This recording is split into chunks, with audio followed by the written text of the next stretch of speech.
Hey guys, Dylan Goo here, and welcome back to the Toon Tutorial Training Series. We are going to be working on the rendering portion of this snowman, Archibald here.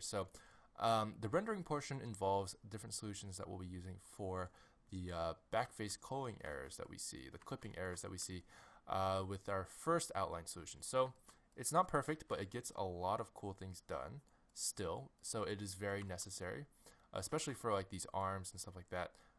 That is not really possible any other way, which is why it works great with backface culling. A few problems here. We have this clipping issue with the scarf. We have a clipping issue with the nose here, where we literally can't see any outline here, which we should be able to see an outline around the nose here, but we cannot right now, so that's annoying. So as you can see here, there's some problems with backface culling where we have this clipping issue, where the geometry actually clips into another piece of geometry, and then thus you cannot see the end of the outline anymore because you don't see the other side of the geometry, the inside of the geometry. It's blocked by another geometry. So in those situations, what we have to do is we're going to have to solve it in post. And so I created a quick little solution. It's a really simple node setup where you can actually just create an outline in post-production in the compositing node. So what we're going to do is we're actually going to remove the solidify modifier. So I'm going to go ahead and just turn off the rendered and the view there, just so that we can keep it there just in case, but we are not going to be using this solidify modifier with the backface culling technique for these guys. So we're just going to turn it off completely. This guy actually is fine. I think I'm going to keep it on for this guy. Yeah, he's working great. You can't really see because of the shadows, but if we just turn it around, yeah, that looks fine. So we're just going to keep that there for him, but modify the neck scarf part of it. So I'm going to go ahead, and what I'm going to do is I'm going to move this guy over to a different layer. So, oh, look at that. He lost a lot of weight there. He's gonna have the scarf and the nose, which I'm going to put on layer 3 actually. Oh, he's so cute. Look at that. Okay, and that's not layer 3. That's layer 4. How do I count? So by putting the scarf on layer 2 and the nose on layer 3, what we have now is the ability to separate them as render layers. So you have this render layers tab under the scene tab in our properties panel, and right now what we have is just one render layer with everything enabled. So that's your default, obviously, and it's very necessary. But what we're going to be doing is we're going to be rendering out just the scarf. So let's go ahead and make a new one. So I'm going to call this scarf, and I'm going to say layer 2. Yes, layer 2. So, oh, one more thing. What we need is for this light here, the sun, our light source, needs to be on all 3 layers, just to make sure we don't run into a lack of shadows there. So I'm going to do scarf, and I'm going to do carrot, kakarot. Okay, carrot, I'm going to do layer 3. And in terms of that, I'm going to go ahead and hit Alt Z for both of these, Alt Z. So that should work. And then what I want to do with these guys is I do want to include all the layers for that one, so that's fine. So I'll keep that as render layer. That's totally okay. So now that we have that, what I'm going to do is I'm going to go ahead and hit the render button. Now our camera, make sure our camera is properly stationed. That's a pretty ugly camera. That's the default camera angle, which I don't want. I'm going to go ahead and move this over to, let's just move it over here. Kind of get this angle. I'm actually going to up the focal length. Let's do 60. Zoom out a little bit. There we go. And I'm going to hit the render button, which is F12. So, look at that. Look how beautiful he is. Now, what we're going to do is I'm going to go to Control Left, and we're going to go to this node editor, same node editor as before, but instead of the Materials tab, we're going to go to the Compositing tab. So this is the compositing nodes here. And as you can see, there's nothing here. That's because we have this Used Nodes checkbox unchecked. So let's go ahead and check that. And I'm also going to check Backdrop. That's important. And you'll see why in a second. If we hit Control Shift left click, we'll get this little viewer node here, which gets to show us anything that's connected to in the backdrop. So that is why we want that enabled. So what I'm going to do is I'm going to go ahead and duplicate this render layer node, and that will be right here, and we're going to select scarf, and then I'm going to do it again, and I'm going to select carrot. And with that, we can go ahead and take a look at these. As you can see, scarf and carrot. It looks great. One thing I forgot to do is turn off the sky, which is right here in the render layers tab. For both scarf and carrot, they need the sky checkbox unchecked, and I'll go and uncheck it for render layer as well, just in case. But what that does is that renders out the gray background, so it's not transparent. It's just kind of this opaque picture with a carrot in the middle. So by doing that, I'm going to go ahead and hit F12 again. Now we have transparency. So now, as you can see, there is a transparent background for each one of these things. So that's great. Now, the basics of compositing, it looks intimidating, but it's really, really easy. All you got to do is, alpha over these little bits here, and we'll go ahead and get a full snowman again. So that looks great. Let me go ahead and I'm going to go ahead and actually turn off layers 2 and 3 just to double check, just to make sure that we have a complete snowman here. And yeah, we do. So the alpha over works great. So that's all that is doing there. Boy, he looks so cute without a nose.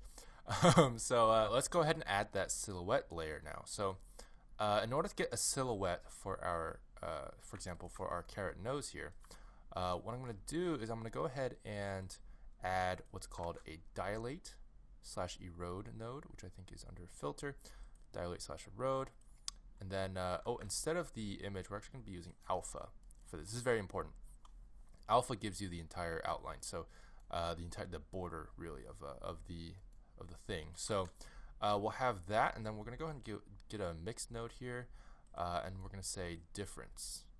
So we'll go ahead and do difference, but we're going to bring another instance of the alpha into the other thing. So I believe it's the other way around. Oh yeah, there we go. So yeah, there we go. It doesn't really matter which way it is, but for the dilate erode, what you can do is you can make this as big or as small as you want, and you can do other ways to do it. I think whatever you do, it works. You can do distance, if you wanted to. It doesn't matter. Feather is another one. I don't think feather is as good. This is kind of a weird one, but I just use step. Step is probably the easiest one. You just do 2 or 3, 4, whatever. Doesn't matter. So now that you have that outline there, that's cool and all, but it's a black and white image. So if you actually try to alpha over to this thing over here, which is what we're going to try to do real quick, if we do alpha over of the image with the mask, with the silhouette, as you can see, there's no alpha, so what you have is literally just a black image. And you can do this, you can put the carrot over that, but then you have the rest of the image. You just can't put that over anything else, so that's kind of pointless. So what you need is an alpha converter. So we're going to go to set alpha, and we're going to go ahead and set alpha right after the difference. So I'm going to squeeze that in there, and instead of that, we're just going to put that under the alpha input, so that all the black turns into transparency. So that is nice because the white becomes opaque, and that is whatever color we set here. And hey, guess what? We can set our color again. So we have black, we have white, or we have dark orange, which is what we want for our carrot nose. And look at that, we have a dark orange outline, which we can change the thickness for whenever we want in post. So that looks pretty good. So that's what we want there. And that is our viewer node. Let's go ahead and bring these guys back over here. So this is the version of the carrot nose without the alpha. Let's go ahead and connect this guy instead. Sorry, without the outline. And then we have this. And you'll notice this turns the whole thing orange, which is not good. But if you hit convert pre-multiply, then you can solve that pretty easily. So that's cool. That's pretty cool. And you might want to do it here too. Might as well just do it just in case. Just in case. So that is good for the carrot. Let's go ahead and do the exact same thing, but for the scarf. So I'm going to just duplicate all these things here. I'm going to take the alpha here, put the alpha here, and then put the image here. And let's go ahead and hit Control-Shift that, just so we can see what happens with the scarf here. And it looks like the scarf is not doing as well. the color? There we go. That's why. So this image is not supposed to be here. Haha. This is the color of the thing. We want to bring the alpha over to here and then the image to here. There we go. Much better. So instead of a dark orange, we're going to go with a dark red because it's the scarf and not the carrot. Yeah, dark red. A little bit less dark. There we go. That's a nice color. I'm going to bring up the thickness just a little bit because the scarf itself is a little bit thicker. And then we're going to go ahead and bring this into... I know it's getting a little messy here. Hang on. Let's just group this over here, group this over here, put this over here, put this over here, put this over here, and this viewer node can be, I don't know, wherever you want it to be. Just know that that's not really important. So anyway, we're going to go ahead and bring this to connect to the original image input for the scarf. We're going to go and bring that over there. And then let's go ahead and take a look at the whole thing. And yeah, that looks pretty good. We can change this color to be a little bit brighter. A little bit brighter. Yeah, just a little bit. That looks pretty good. So take a look at that. Take a look at that. Take a look at that. Take a look at this. Alrighty, so that is, as you can see, this is our final snowman. So as you can see, we do have a little bit of a gap here for the outline, which might look a little weird, but that can be solved if we simply up the resolution real quick. So we'll double it. It was at 50% and it's under the render scenes render tab. We can bring that over to 100% resolution, which brings us to 1920 by 1080 again. And now you can see the gap is much less noticeable. That is just 1 pixel difference. So that looks really nice. I think that looks really good. So that is that's it for this video. That is the rendering portion of our video. Very, very simple, as you can see.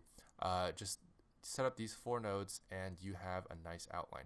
And it's very important just to mention again, all Z is checked and sky is unchecked. If you don't check all Z, what you'll have is a piece of geometry that is ignoring any kind of occlusion from the other layers. So just make sure that's checked. So yeah, that's it for this part of the tutorial series.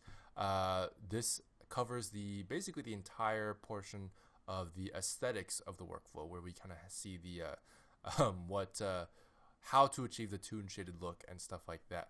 So basically, you know, we've covered the materials, we've covered the outline through backface culling, and we've covered the outline through the compositor, and things are looking pretty good. For the next part, we're going to be doing the animation portion. So kind of figuring out how to animate a toon character in the best way possible. We'll be doing a simple animation where, you know, he kind of does some moves here and there, nothing too crazy, but those kind of principles will be applied to, you know, all kinds of toon characters that are kind of cute and chibi characters.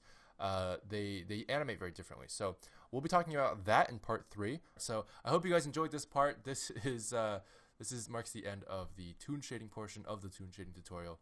But I will see you guys in the next one where we talk about animation. So I hope you guys enjoyed. Bye.